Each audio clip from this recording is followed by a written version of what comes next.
If you're from West London, you've been here. It's community, it's vibes, it's warmth, it's the coffee house Acton. And I'm here today with the co-founder who's had an amazing, strong career, 24 years in social services, the amazing Rifat. Thank you. So yeah, guys, we're going to get into it. She has an amazing story, and I just want you lot to pick up some gems and just learn today. So yeah, please lock in. Yeah, Seeing your amazing story reflected online, and I see that you've held this 25-year career. So 24. 24, whoops, 24 years, which is still an amazingly long time. I want to ask, how difficult was it from transitioning from that particular industry? I had no idea, right? All I knew is I had this beautiful coffee shop. Yeah. And I'm going to walk through that door and everything is going to be hunky-dory. But was it? Many people set up companies and businesses and disappear. Why are you at the front of the house? For me, I like to chip in. I like to make coffee. I like to make, serve people. I like to talk to people. Yeah. And I also cook as well. When it gets really busy, I help my chef. Yesterday, sorry to interrupt you. And I help my chef and everything.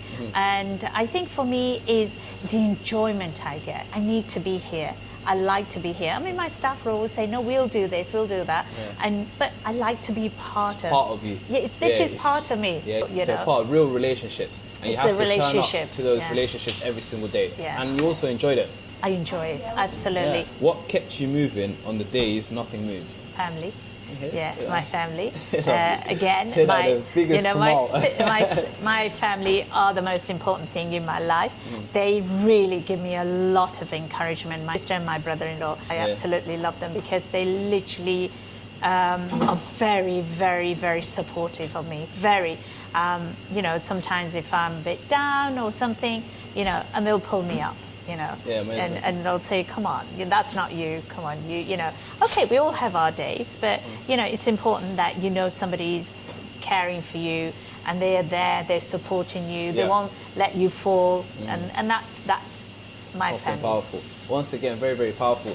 The power of family. Can't imagine someone that's never had a business before finding manufacturers. I don't even know how the electric bill works, and like you said, the ingredients, hiring staff, hygiene levels, I don't know what certificates are. It's really, really overwhelming. Yes, so I just want to really spotlight how difficult the process is, and I'm probably even undermining it, so please forgive me. If I was a person that wanted to open up a coffee shop, you practically set up a business if you have no experience. If you've got no experience, that's why I think it's very, very, very important that if you know anyone who has a business, if you do know anyone, is to actually speak to them, get a little bit more information if you do. If you don't, then I think that's where you will need to learn a lot. It's like doing your homework from the beginning. Got two options. You either learn or you find someone that's got the knowledge. That's great. That's great advice. I love that. Yeah, the things that you were saying about the manufacturers, about health and safety. There's so many things in a business. And like I said, that it's not just making coffee. It's not just ordering or having pastries, making cakes and all that. There's so many. This is just one part of the business. And then you've got other parts, in terms of electric, in terms of water, in terms of making sure everything is working. Every one of us had to do a certificate. We need it. If I'm in the kitchen, I had to ensure that I have health and safety, certificates downstairs, upstairs, and all that. And that continuously every year you've got to renew them. And, making sure you've got spreadsheet for everything and things like. There's so many things. You can't avoid the spreadsheet. They're probably listening, trying to avoid it, but you have to have a spreadsheet for everything. Absolutely. So I've learned a lot myself there. The coffee house, Acton, is located on Oxbridge Road. And anyone from West London knows that Oxbridge Road has so many shops. And there's a lot of competitors, quote unquote. I'm not going to name competitors, but it's just everyone is trying to be the best that they can be. And as a founder, I sometimes struggle to stop looking left and right, and I compare myself a lot. So how do you deal with that? And how do you ensure that coffee house is always doing the best it can do? I mean, look, I'm here. I have my own objectives and goals. They have their own objectives and goals. And I have a different clientele that comes through my door, and they have their own. And I think it's very important because I think that You know, if we start thinking, oh my God, look, I have Costa Coffee in front of me, I have Starbucks, they're my big competitors and all that, I think you will stop. It would actually, what happens is your mind gets filled with, how can I improve myself to make sure that I'm not, you know, and you go, and I think you don't need to do that, you know. You have your own clientele, like I said, that walk through. You have your own people that walk through that door, because the reason is I have my regular ones. I have people who come regularly to my coffee shop. Costa Coffee have theirs. Starbucks have theirs, and the other coffee shops have theirs. Yes, but for me, it's like I have a very good rapport. I have a good rapport with my neighbors, you know, and I never walk in there thinking, oh, you're my big competitors, you know, I'm not, you know, I don't think that way. I think for me, it's just, I am Rifat the one. This is my coffee shop, right? Yes, there might be other coffee shops, fine. Good luck to them, and I do wish them, well, I actually wish them good luck, because we're all here for our own needs, for our own objectives, what we want to achieve, you know. I'm sure that you can pick good things from each other. Why not? Why I mean, not? that's how people do. It's part of the game. You know, if you hear, oh, they've done well, then you say, oh my God, that's good. I wonder how they did it and all that. But you can't stop people. You know, people will go whatever they want. You know, and you can't pull people in. You know, if they want to come in, they will come in. If they want to go that way or that way, go that way. They will do that. That is amazing. Everyone that's running the business should focus on their own audience. And not try to like grab audiences or convince them to come over. And you also mentioned being authentically yourself, in other words, and you are Rifat and you are great at what you do, and those that recognize you keep coming back again and again and again. And you said also working together. That's crazy, because that changes the whole narrative of competitors. So when you hear competitors, you think you got to like back the ball back, and I don't know, like you said, maybe people think that you have to assume to jump and take information. But you just said it's the complete opposite. We need to understand, look, you know, there will come a time where we need each other. It's not about being competitive, you know. That's it. Many founders say the journey feels lonely. Is that true for you? And how did you eventually find the right people to build with? I think for me is that I haven't been lonely, because like I said, I've always had people around me, and my objective's always been is that I wanted to create a community hub, which I did. I actually created that was to try and get events, you know, taking place at the coffee house. I have a young man who's really good. He kind of assisted and helped us a lot in that, in creating these events. We create an environment where they can just sit here. They'll be here from morning till evening. You know, and these are the people who I cherish. You know, they sit there, they will talk about anything, and they will have a conversation. Well, they'll tell you the whole day what happened in their life and what they've been doing and all that. For me, it has never been a lonely journey. My background has been a social work, and there have been people who come in and have asked my assistance in certain things. There's certain things that they were having difficulties in, and they asked me my experience and all that, and I was happy. Why not? Share your experience, and if I can help them, and I do. People get stuck, they'll come in and say, you know, what do you think? Do you think you can assist me? And if I have time, yes. Of course, I never turn anybody away. If I'm busy, I'll say, look, come meet me tomorrow. I will assist you and all that. So I think that social work is still carrying on with me. You're definitely never been lonely. Your life's full of people all the time. It's amazing. On TikTok, I see you guys a lot. Okay, and the way you market is so different to any other coffee house, in my opinion. I've seen you linking up with content creators, being ahead of the curve, and always having like these different quiz nights and having all these different theme nights, which is for a coffee house is like amazing. Like people will always box in certain businesses, but you don't allow that.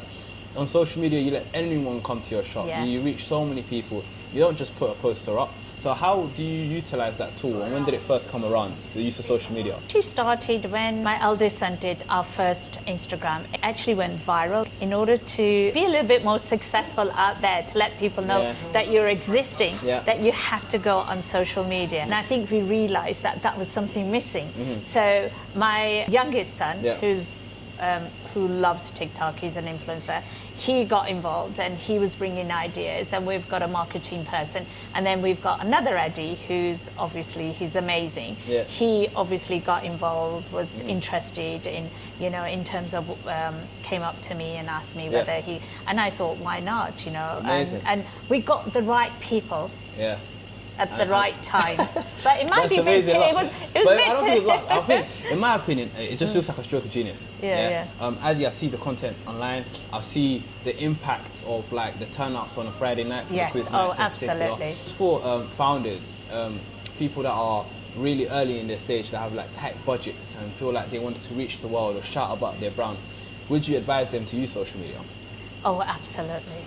I mean, do you know what? I mean, I know for me, I was lucky because I had 2 sons. Yeah. Right?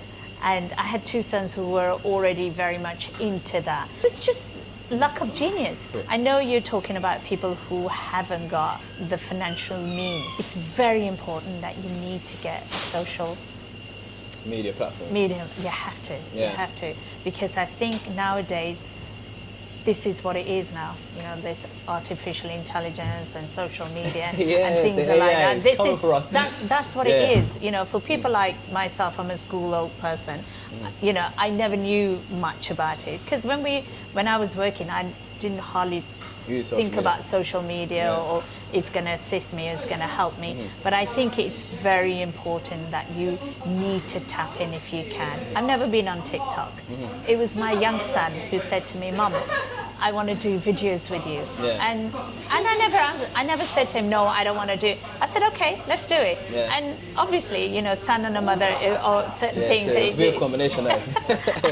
and he's a, you know, I wasn't like shy in front of the camera and I said, no, why not? Okay, let's go for it. You know, I never thought, oh my God, it's gonna go viral or I'm gonna do, I literally never thought. Wow. And to be honest, it was my son who said to me, Mom, do you know we've become viral? I said, really? No way. And then I wasn't even on TikTok. I wasn't on TikTok, so he put me on TikTok. Hearing is, guys, just take a punt, be confident, never say no to an opportunity. If someone comes and offers opinion on your business or what you're doing, maybe listen to it, you know, because they might bring a proposal or something that can change your trajectory to like such a high level. It's genuinely unbelievable. It actually makes me like upset when I watch her on video because she's so humble. Like you lot don't get any like view of the truth. People are like, oh, so you know, like how did you make all this happen? And she's like, you know, alhamdulillah, I'm lucky. Do you know what I mean? People just, they come support the shop, but it's not true, man. The reason this place is like this is that she's built this community from nothing. There was nothing that this shop community was beforehand. You got a couple locals, they come, but here you got to come on a Friday night, Saturday night, you'll see, we know everybody, we know everybody's mums, their families, their stories, and it's because she's here. It's because she's here. She did 16-hour days, 7 days a week for months and months and months. Like she just put in the grind and the graft and like her love, and like I fully believe her soul is imprinted like behind this bar, like in this building, like everything that you touch. Do you know what I mean?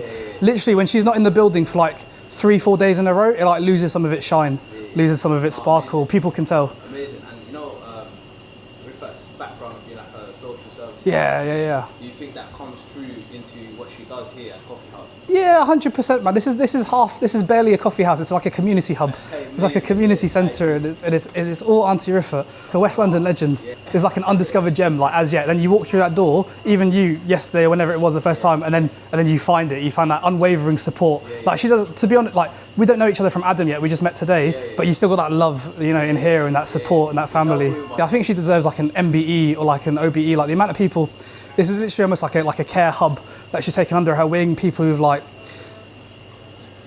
have nothing, like stuck in their lives, you know, acting like West London, and this place just gives them something to.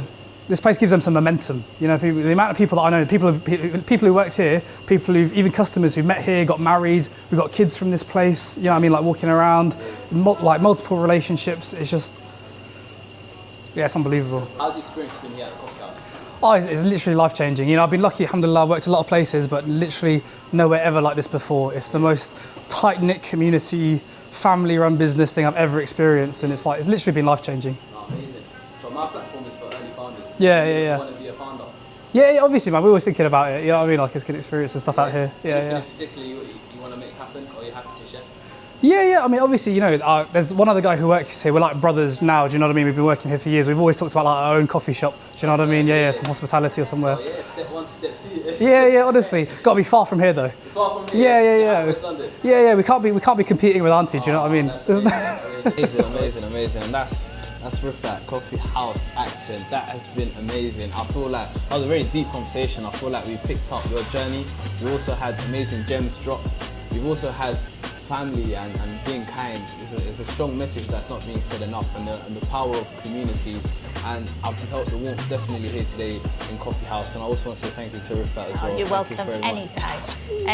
Thank you, Eddie. Thank you so much. So yeah, please like, comment, share, subscribe, and yeah, hopefully when I'm around and acting, maybe get a part 2, you never know.